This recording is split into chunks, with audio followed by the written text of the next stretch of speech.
Hello, darlings, and welcome to my podcast, Treading the Boards to Business, where we talk all things from sparkle and spotlight to the boardroom and beyond. My name is Shelley Otway-Wood, former actress, singer and dancer, and now CEO of Stepping Out Stars of Tomorrow Theatre School, the Costume Cupboard, and Dance and Performing Arts Business Coach. I am going to share with you some fantastic showbiz stories with my friends and colleagues about their careers in performing arts and beyond. So let's open these curtains and step into the spotlight.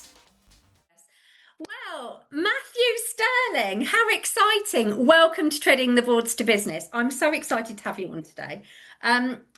Well, I don't even really know where to start, but I thought actually we would start with how we first met. I don't think I can remember that far back. Because we were in a production of Oliver at the Beck Theatre in Hayes, weren't we? And you were playing Bill Sykes. Correct. I was one of Fagin's gang. I got very excited because I got to shake Stephen Leeb's hand. I thought that was amazing. I remember Oh, going home. forget about not seeing me perform or anything like that. Stephen Leaves It was hand. all about Stephen Leaves' hand. I remember going home to my mum and saying, "Mum, guess what? I get to shake Fagin's hand." But Matt, you are a stuntman, an actor, a magician. I mean, is there any more things I can call you? In fact, I'm sure there are some things I can call you, but I I've won't been say it on called, here. I've been called a few things in my time, believe me. So, I really want to talk to everybody about how it all started for you, because obviously I know kind of the youth theatre, our youth theatre was very kind of prolific, really, really kind of prominent in your life throughout, and still is for all of us that kind of grew up in that environment at that youth theatre. It was very special, wasn't it? How did you get involved in that? Um, I, I had done. I performed in school at Viners when I was in my secondary school. I Right. always knew I was going to do performing of some sort. I remember my English teacher putting in my report, Matthew's never going to do a job that involves sitting down.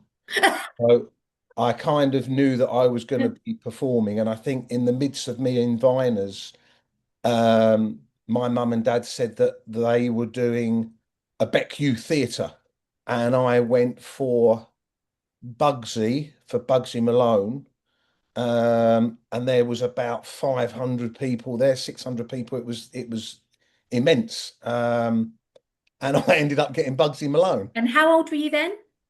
I think I was 15, turning 16. I think I was 15. I think Yeah, I was okay. 15.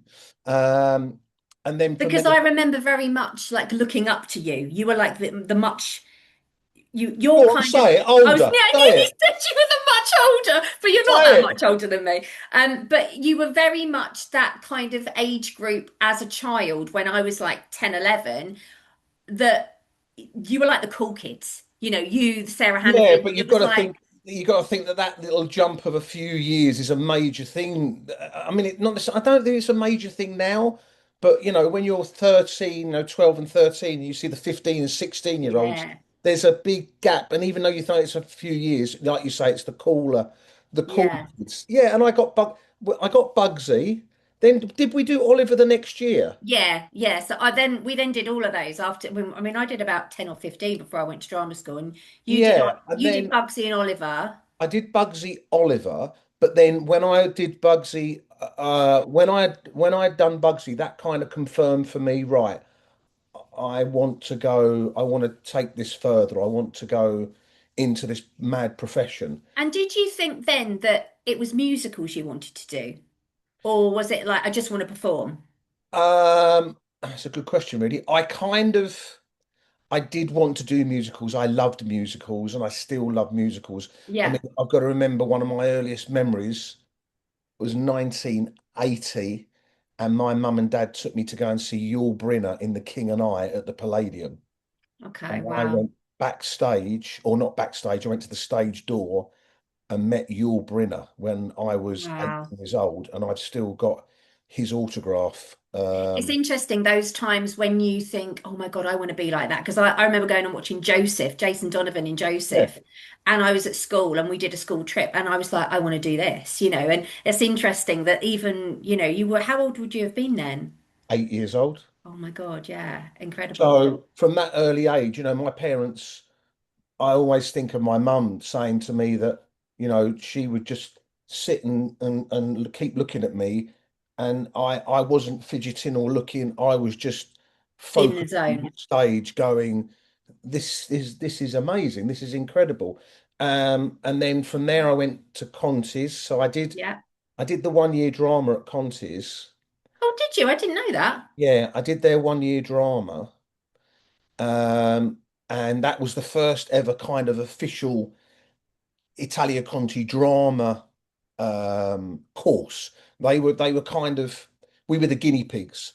So they did a 1 year drama course, but then after that 1 year drama course, I'd learnt a lot.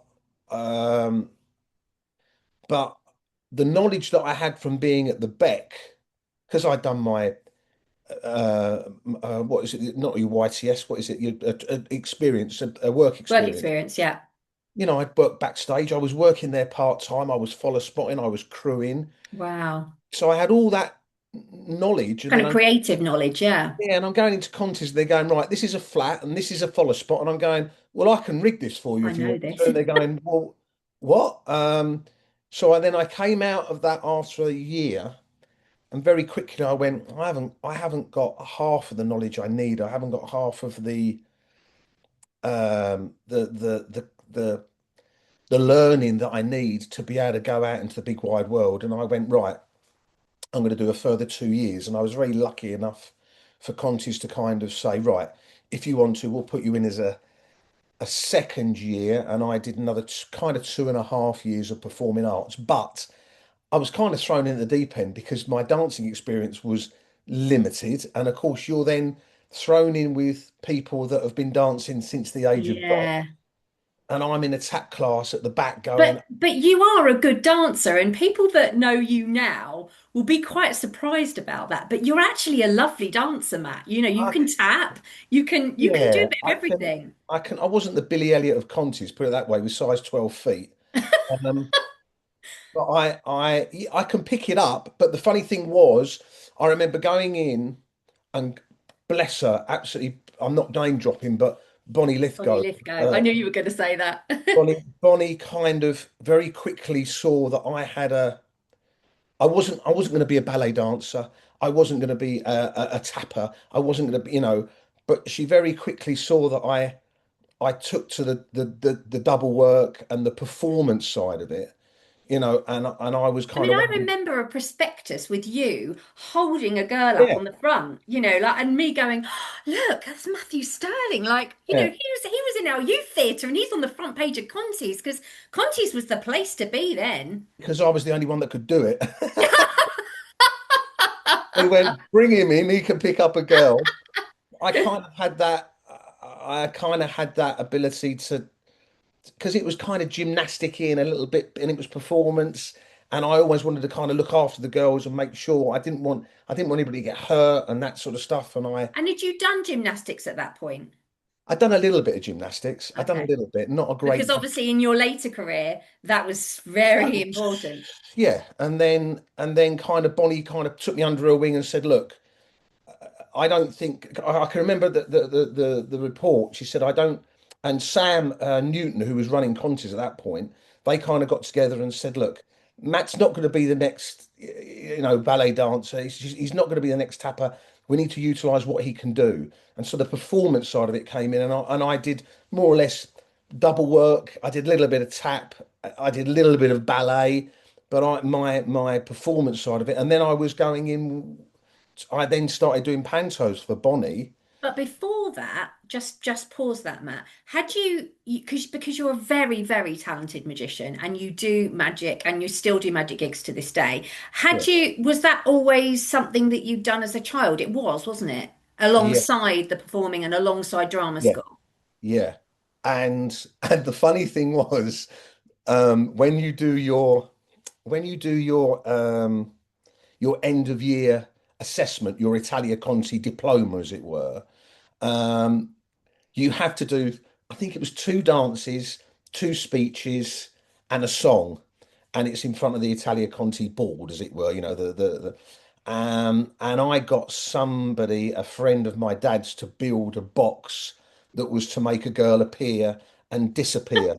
And we got it into Conti's. My dad put it on the back of the truck. We got it into Conti's, and I did a dance routine. I made her appear, did a dance routine with her, and then put her in the box and made her disappear for the assessment. But she had to stay in the box while I had to do two acting pieces and a song. Um, and then you have to leave the room, and then they have to say whether or not they have She's to. like, knock, knock, knock. Can I come out And yet? I'd left her in there, so she heard all the examiners talking about me because they thought she had gone. It was like, no, she's still in the box. Um, so I got quite a high mark for that because I think I got a what do they call it? A distinction? A distinction. Wow. Because they said they'd never seen it before. But Well, yeah, no, I mean, that's amazing. I've been doing magic since I was 8 years old, 9 years old.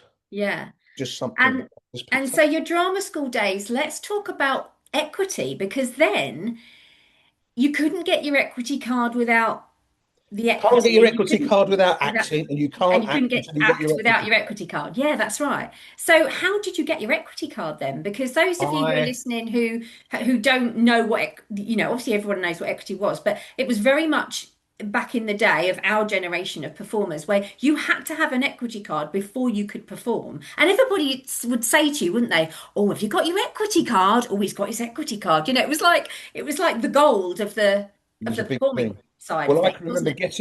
I can remember getting my provisional equity card and going into school one day because I'd been to an equity meeting to get equity to go and collect it or something or other.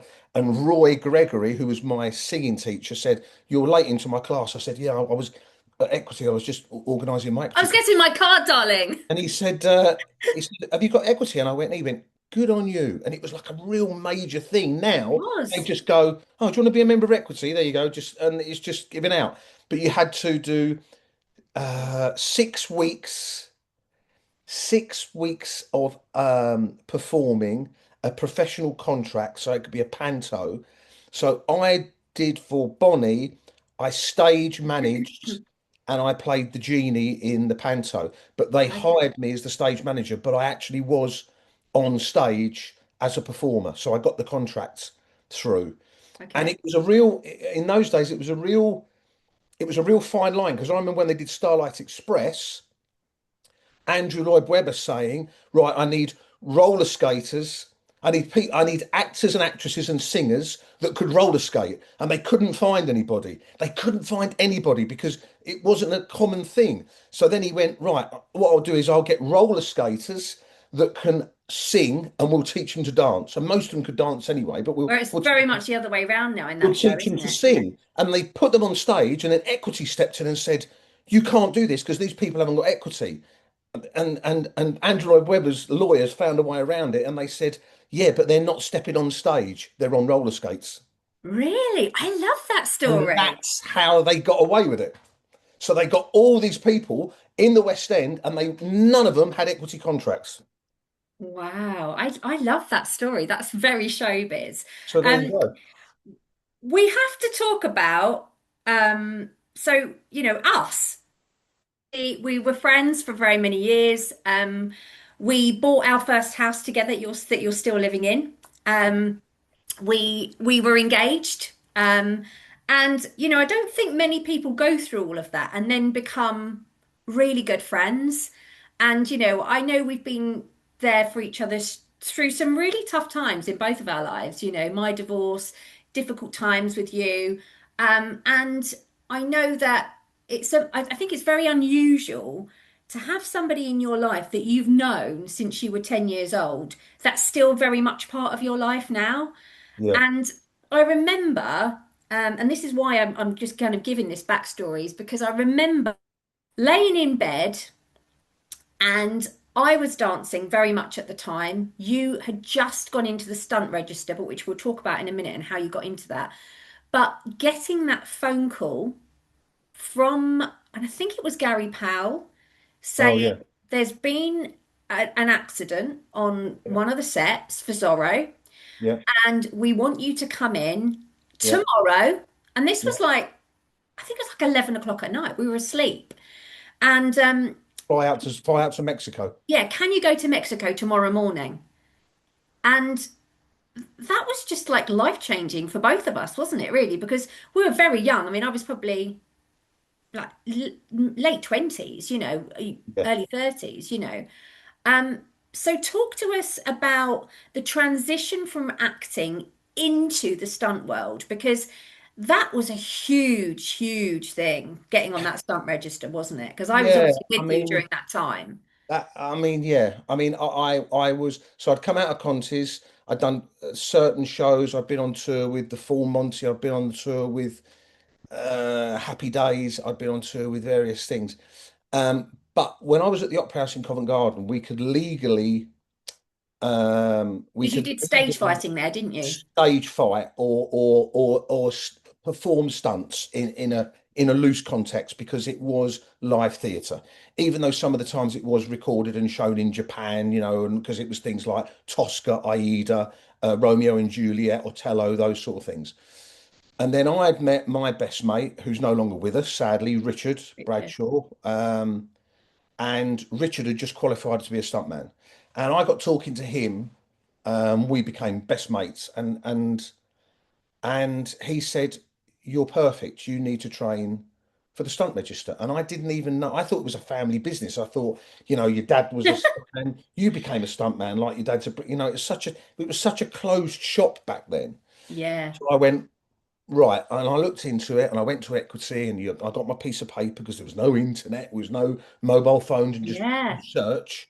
yeah, And I went round and I said, right, I'm going to take time out. And it took me just over 4 years. So I did skydiving, scuba diving, fencing, kickboxing, trampolining, driving, riding. Yeah. And any money any money that I had, I went like that and I just handed it over to people yeah, that were teaching me. And it's still a high qualification in the fact, I had to get 120 skydives in, and I had to pay for the whole thing myself. I had to be a yeah. C Is it license. still the same? Yeah, the qualifications are still, well, not the same. They're much higher now. Some things have been taken off. They don't allow skydiving. There's an individual swimming category. So I mean, I don't even think Little Mermaid could pass the swimming category. It's so Wow. hard. Um, the rock climbing, the driving.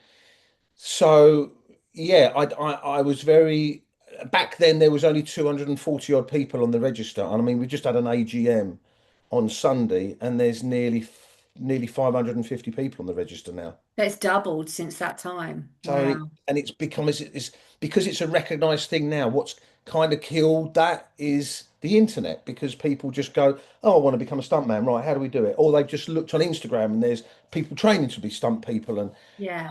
so that has opened up. So yeah, that was my kind of first big. I'd done little bits. I did Blade 2 and I did little bits of TV and God knows what, but I hadn't done a long run. I hadn't done a thing as we call it as core team, which is being on the film for a long period of time. And Gary very nicely said, I know someone that can cover for this stunt guy that we had. He'd broken his hand. It was playing a part. And I was very lucky in the fact that I was kind of one of the bigger people on the register. And because it very quickly got around that my background wasn't necessarily gymnastics and the physical side of it, mine was acting. So when acting roles came along, they went, we know someone that can do this. I could do it standing on Brilliant. my head. I get a script and I go, yeah, I've got this. And it was kind of the productions then went, this is great because we've got a stunt man that can do the acting role and we haven't got to pay for an actor and a stuntman. Yeah. Yeah. So it was ideal. So yeah, so then I was only supposed to go out there for 2 weeks. I ended up being there for I five and a know. half months. Yeah. And it's interesting because actually both of our lives kind of came a bit. I remember you phoning me at like 3 o'clock in the morning because it was the only time that Yeah. both of our time difference we could speak, And obviously, and I'm going to talk about this. I'm going to talk about the penny jar. Do you remember this? So we had no money. And it's Oh interesting because yeah. obviously stunts, everybody sees, oh, it's loads of money. And, a lot of people would probably want to go into it because it's a good money, because it's good money. And it is, of course, you're risking your life. Of course, it's good money. But, I don't think either of us ever went into this to earn loads of money. I mean, I remember going to see my agent and she's saying, I'll put you up for TV and commercials. And me saying, no, no, I just want to be in a musical. I didn't care about the fact that I was earning £200 a week in Pitlockery, doing 5 shows, playing 5 leads. I mean, you just didn't care, did you, about the financial side? So I remember your parents having a penny jar, like the big glass, like whiskey bottles, Yeah. Whiskey and box. you phoning me and saying, I've gone through the penny jar and I've collected all the 2p's and I've put together, and I even remember the amount. And I remember you saying, I've collected £67 and I'm going to cash it in and I'm flying to Pitlockery tomorrow to see you. I mean, they were tough days, weren't they? No, and people don't. They don't see that. I sound like an old fogey, but I don't think people go through that now. I talk to new stunties that are 25, 26 year old, and they just go, oh yeah, I've just bought a house for 500,000 and we've got this new car. And I'm going, they haven't experienced what we kind of experienced in the fact of going, I'm scraping together here. Yeah, I'm yeah, going, I remember working for Mark, I mate Mark and working for £100 a day, moving fruit machines and sitting up till yeah. 1 in the morning, going to move fruit machines and driving back from Scotland and thinking, yeah, We this, did some shit jobs, didn't we? We this, did. this, I this, remember handing out wills in Uxbridge yeah, Town Centre, dressed as an orange. The crazy things that you used to do yeah, oh just yeah, to kind of get by. absolutely. And you kind of, I've still got the penny jar. I've still got it because I kind of think to myself, I never want to, I don't want to, not necessarily, I don't want to go back there, but it gives you that kind of grounding that you go, you Yeah. know what, I'm very lucky where I am and what I've got, and I think both of us are quite humble people. Yes, we've got lovely houses, we've got nice cars, all of that, but yeah. we've worked so hard for what we Oh have, yeah, haven't we? you've worked hard. It's not, and it annoys me when people go, "Well, you're really lucky in the fact," and you go, "Whoa, whoa, whoa, whoa, whoa, hold on a minute. It's not luck. You kind of make your own luck." And those are the same people that were the ones that used to really annoy me because they go, "Oh, when I was acting," and they go, "Oh, are you resting at the moment?" And you go, "Oh, Mm. I am not." No, because Yeah. everybody Or knew. that awful, awful question where someone would go, so what are you doing at the moment then? And Yeah. you're like, oh, I'm Have not I doing seen you in anything. anything? Are you waiting for Panto? Are you, oh, I just kind of want to smack you straight in the face now, but Yeah, you yeah, can't. It's a different world now, and everything's instant. Everything's bam, bam, bam, bam, bam, bam. yeah. It's go, go, go, go, go. Um, and you had to find your way. Now it's kind of a lot of it is given to you. A lot of it, Yeah, I mean, I remember yeah, writing letters to, and literally handwriting them because we yeah. didn't really use computers and stuff then, really. No. Handwriting 100 letters to get agents to come and see me in a show and, crazy, crazy times. But also, I think, like you say, it kind of grounds you and makes you appreciate not just life, because I think that sounds a bit, you know, but I think I think it just makes you appreciate what you have and the people around you Oh and yeah, where you've come from because yeah. you have gone through the ranks, Matt. You started as a dancer and a singer and an actor and then kind of went into stunts. And so talk to us about Zorro because I remember coming out to see you in Mexico and you were so bored. Well, I was until kind of my bit, and that my bit wasn't till the end of the film, and I'm stuck on a Yeah. train with a wig on, throwing logs at Zorro, then getting knocked off of a train.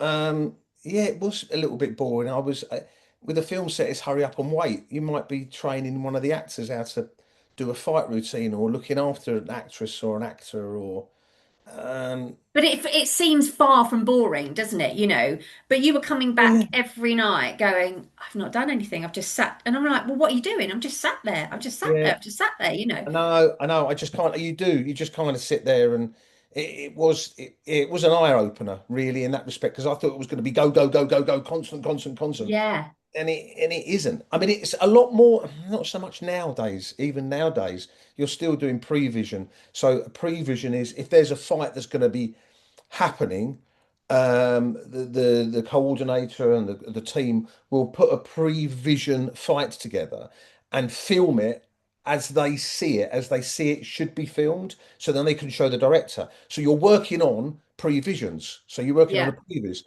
So it's cutting it together to make it look like a film, a proper film, and so you can show the director. So there's a lot of that now, as opposed to years and years and years ago, where you learnt the right routine, and then you went and showed the director. It was just a visual thing, and you went, "Yeah, okay, I like that." But now they're shooting with their mobile phones, and they're so it's Yeah. still a lot of hanging around on set. There's still a lot of it, and when you're doing a 6 month film, or you're on a film for 7 months, you might be only be working for maybe 9 weeks of that, 8 weeks of that. And It's you're just sitting. And are you paid, interestingly, are you paid the same amount every day or is it just on the exactly the same stunt? How amount does every it day. work?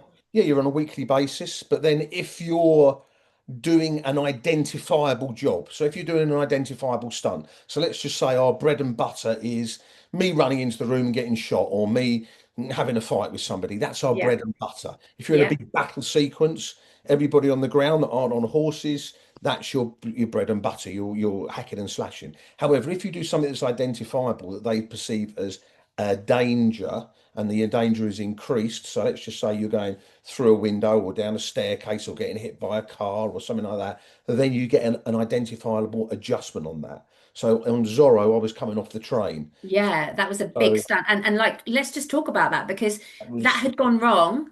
And then yeah. you were flown out because it had gone wrong. I mean, I remember being incredibly worried about you during that time. Yeah, it was yeah, so we dug out I reckon they dug out probably the length of a football pitch in the ground, um crash mats, and then they filled it over with earth and God knows what. And then the train was going at about 30 kilometers an hour, and I had to jump off the train. But the problem being is the top of the train was about, I think it was about 10 foot, something like that. The problem is when you're traveling on a train and you jump, you don't just jump and you land where you are, because as soon as you're jumping, you're still traveling at 30 mile an hour. So where you think you're going to land is another 10, 15 foot. So if you get to the edge of the crash mats and jump, you're going to miss the crash mats. So we had to kind of put marker points out That's with, really with interesting. trees and bushes and things like that. It's Okay. just a calculated risk. That's what you're taking. It's a Yeah. calculation of risk that you're putting in. Oh, there's And opening down and being. let's talk about risk because you've obviously just well recently got over a huge, huge back operation. Yeah. How was that and being out of work during that time? Yeah, it was tough. It was hard. It was a yeah, I was getting pain in my right leg, major pain in my right leg. And it was just as we were doing the BGT thing. I got back from India, and I was taking my dog for a walk, Oaks, and I was getting pain in my leg, and I kept oh, here we go. I've got a phone call coming in. Hold on a second. Hello, Al.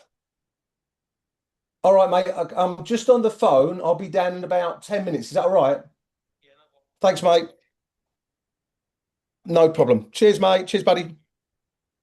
It's my gardeners. My gardeners. Um, I thought you were going to say it's my agent, darling. no, it's my gardener. I was getting pain in my right leg really, really badly, and I wasn't getting pain in my back. And then I went and saw a surgeon in this country, and they said, "Yeah, your whole back has collapsed, and it's I had four fractures in my back, two herniated discs, and two spun vertebrae." Um, Wow. And was that just kind of general wear and tear, or was there an actual stunt It that did was it? no, it was wear and tear, and I knew I bashed my back up a few times and thought this is not good. And Yeah. the worst thing I did was looking on the internet, because then I saw when they told me what they wanted to do, which was in this country they wanted to do a 4 level fusion, so that was going to be fusing four of my vertebrae. and I wouldn't have had a lot of movement. And I was thinking, this is not good. This is not a good situation. Um, and then a friend of mine, who's another stunt guy who doubles for Chris Hemsworth, had just had something called ADR, which is artificial disc replacement. And he said, I've got a surgeon in America, in Texas. He's incredible. So I got on the phone to him. I did a Zoom meeting with him. And he said, no, you don't need a four level fusion. He said, in my opinion, I'm happy to take the risks to do a one level fusion. Um, and I flew over and saw him out in Texas. And as soon as I Right. met him, I went, this is the man that's going to do the operation. And he did a one level fusion. Don't get me wrong, it cost me a lot of money. It cost me £60,000. Wow.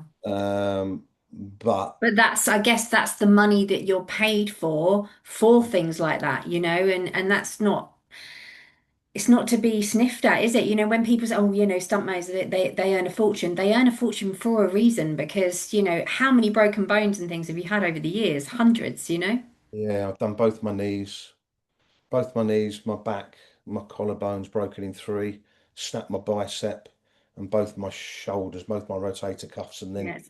various bits and bobs on. Yeah, it's a lot, isn't it?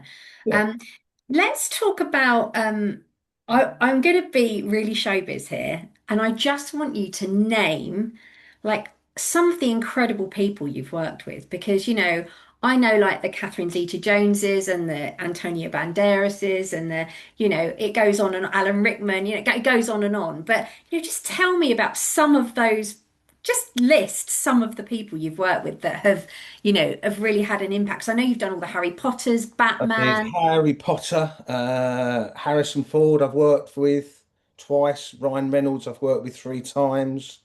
Obviously, Hugh Jackman. I knew Hugh before he was Wolverine through Richard, because Richard used to double him. So I became really good friends with Hugh.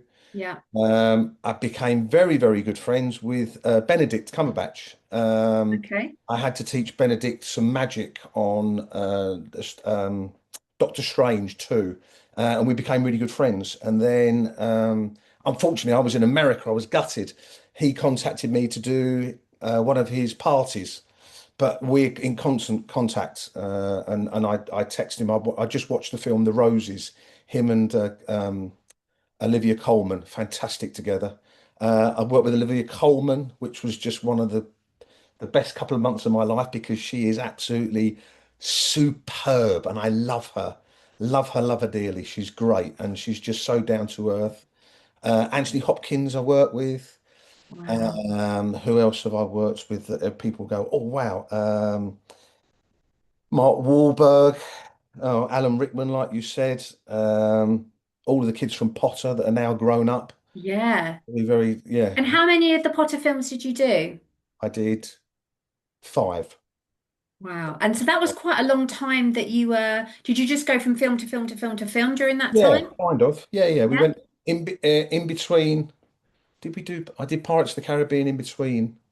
Oh no, I did Pirates of the Caribbean when we finished. So Johnny Depp. So Johnny Depp, Wow. and then and I went on to Safe House and Johnny Depp. Wonderful. At just such a nice guy. I mean, we remember being on we were on a scissor lift and we had to take a scissor lift up and I had to tie him off to a wall. He's supposed to look like he's climbing a wall. And we were in Greenwich and they had big billboards around that were like 15, 20 foot high. So the general public couldn't see. But as soon as we went up on this scissor lift, we could see the crowd. It was like a rock concert. And every time Johnny waved, this whole crowd just went, yeah. Johnny did it again. And I was standing there looking, and I went, oh, I wish I could do that. And he went, well, do it. And I waved to the crowd, and they all went, yeah. And I thought, oh my God, I'm a rock star. And I did it again, yeah. And as I did it the third time, I looked, and he was doing it behind my back. It's like I said, I've just had a bit of fame, just for the moment, I had a bit of fame. Um, but yeah, you work with these people, and some of them, they're exactly the same as us. Yeah, of course. We put them on a pedestal and. That's the problem with some of them. They don't keep your feet on the ground. You've got to keep your feet on the ground. But some of them are very Daniel Craig, lovely. I did Bond. Yeah, yeah. Dave Batista, who's lovely. Dave's lost a lot of weight now. He's really cut up and gone down in size because he wants to get serious acting roles. And Uh, you've done the Bonds as well, haven't you? yeah, yeah. Henry Cavill worked with on Witcher. Yeah, there's a lot of people, and they kind of they. It's the nice thing when they remember you or they recognise or you say when you're working with them. You know, I worked with you many years ago, and they go, "Oh, no way!" I remember working with um, Slow Horses. Oh, come on, Matt, my brain's gone. Come on, one of our greatest, Gary Oldman, and I Yeah. went on Potter with Gary Oldman, and we were doing a sing along, we were just having a bit of a sing along, and it was. Do you remember the song? Would you like to swing on a star? Whoa, Oh, oh, ninja. and Gary Oldman's bit was, oh, that's what he kept doing. And then I remember working on Slow Horses like years later, and I was in a car just doing a driving sequence, and he's supposed to come to the window and start talking to one of the actresses, and I went, "How you doing?" He went, "Yeah, good, thanks." And I was kind of looking at me, and I went, "Would you like to swing on it?" And he went, "Harry Potter," and I went, "Yeah." So we remembered each other, and it's Oh, nice. that's so nice. At that moment, you just go, They're exactly the same as you and me." But They're how exactly does it work being a stuntman? Because I know, I obviously know, but a lot of our listeners won't know. In terms of a business, because it is a business yeah, and you are the business, yeah. how do you get that work? Is it very much kind of who you know? Do you have an agent, a stunt No. agent? How does that work? There's no official agent for people on the register in Great Britain. There's no BSR, British Stunt Register agent. The what will happen is a production like Disney or whoever will then go, right, we're doing this production of Fast and Furious 28 or whatever it is. And they will then go, right, we're going to need a stunt coordinator who they recommend or who's there at the moment, who's done a couple of films for them and they done a very good job. Then the stunt coordinator will say, right, okay, they're going to then take hold of the script, they're going to break the script down, they're going to look at the script and they're going to say, right, I'm going to need X amount of doubles. These are the actors and actresses, right? I need to double this person, this person, this person, this person, right? Who are the best doubles? Then you're going to look at the sequences and say, right, I need X amount of drivers, I need X amount of fighters, I need X amount, whatever the film is, whatever the logistics are. And then you're basically funneled down and you get the phone call. Now, I mean, I've been doing a lot of coordinating. And it's a lot of paperwork, a lot of health and safety with risk assessments. And those who don't know what that is, that's kind of looking after the stunt So men, is you're it? you're And then women. going, you're a performer until you get to the knowledge that you've now done most of the stuff and you've got a good knowledge of everything that goes on. You're then moved up to coordinator, but it takes a while to move up to coordinator, and then you're looking after people. But the thing about it is, I remember, chucking myself out of a window or getting beaten up or thrown downstairs or getting hit by a car. And I had those little moments of, oh, okay, this is a little bit nervous, but not as much as it is now when I'm coordinated and I've got somebody else doing the job and I'm looking after it. I'm thinking, Yeah. oh my You've God, got somebody's life in your hands, haven't yeah, you? their life's in your hands. I remember doing just a really stupid job of health and safety execs video that was going to go on the internet. And I had a friend of mine doing, it's only like 30 foot, just coming off of a load of, off a container inside the boxes. And my heart was like, oh my God, I prefer to be doing the job myself because then Yeah, yeah. if I get hurt, it's down to me. But if I hurt somebody else, I'm like, oh, I don't like this. So you've got And to. what I think also, just as we kind of wrap up, is how things work. Things work very strangely in our industries, but how you've combined things, because obviously you went on to Britain's Got Talent, Yeah. but you combined your magic and your stunts, which was a bit of a genius idea, Yeah, really. Talk I to us didn't about want to that. go. I didn't want to go on. They'd asked me to go on there. They'd seen one of my shows, one of the researchers had seen one of the shows, and then they kind of did a bit of research and said, "We really like you. Would you come on?" And I said, "No, I'm not interested." I said, "I don't want to go on just as a magician." And then they contacted me a second year and said, "Please, please, please come on." I said, "All right, I'll come on." I said, "I'll do a stunt element, but don't tell anybody that I'm a stuntman because as soon as they know I'm a stuntman, they're going to be going, all right, something's going to happen here." So then combining it, but it's so hard to combine the magic with the stunts because magic, you've got so many avenues. With stunts, you haven't. You've only got so many things. You only got, setting somebody on fire, doing a fight, somebody falling over. somebody riding a horse, somebody driving a, you've got And you're limited in the TV studio of what you could do you're as well, of limited, course. you're on a stage at the Palladium or the Hippodrome. What do? You don't want to really take it outside because what are you going to do at the Royal Variety if you get it? Oh, now I'm going to take it outside. You can't. So Yeah. it's so hard to kind of come up with something. And also the other thing is people's attention span. You've got to, it's got to be in their face. But then once you've done it, like we did the fire job, my friend Matt Sherron did the walking across the back of the stage on fire.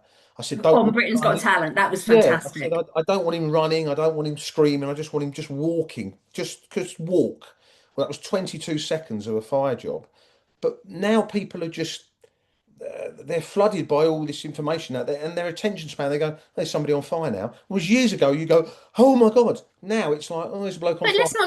let's not take that away from you because it wasn't that long ago. How 7 years ago, maybe? 2019. Yeah, Yeah, yeah, yeah, yeah. up to 7 years ago. And what did it do for you being on there? It's really weird because I would have people emailing me, texting me. I had somebody that started kind of following me. They had pictures of me walking my dog, and said, "This is you. I know where you live." Posting Goodness.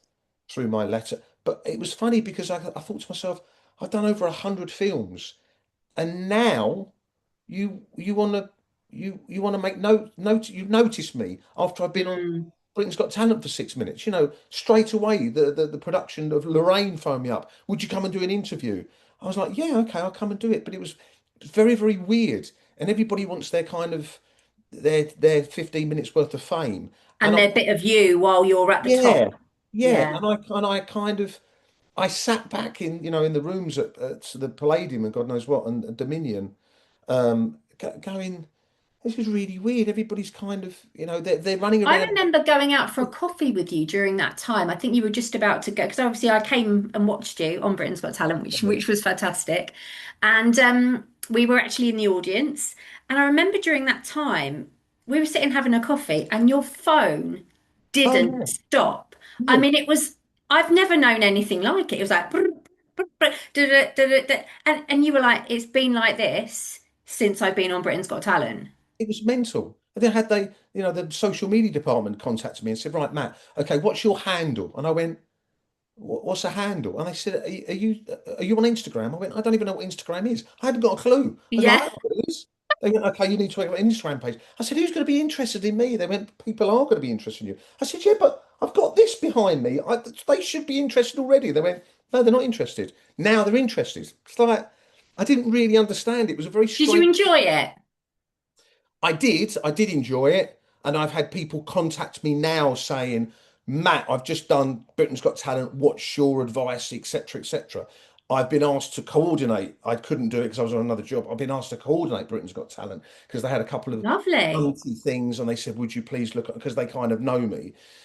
Um, but yeah, I don't think I would do it again. It wasn't stressful because the guys that I had were fantastic and we kind of looked after each other and I knew what I wanted to do.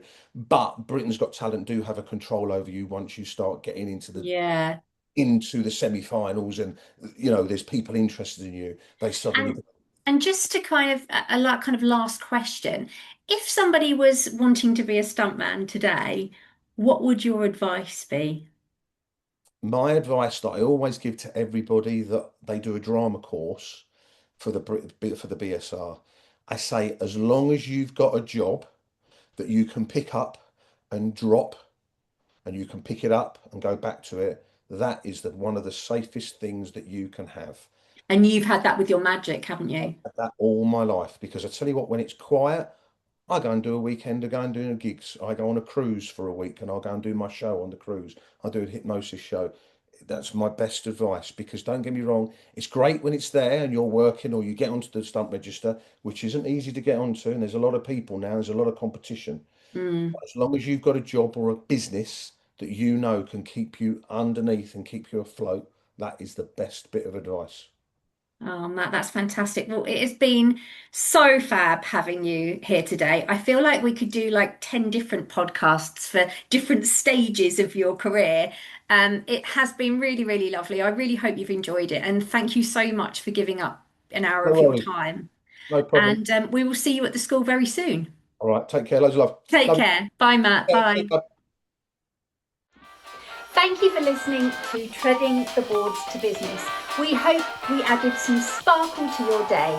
Please like, subscribe and share our channel. And if you know of any lovers who may want to share their story, do get in touch. We hope the rest of your day is filled with glamour and glitter.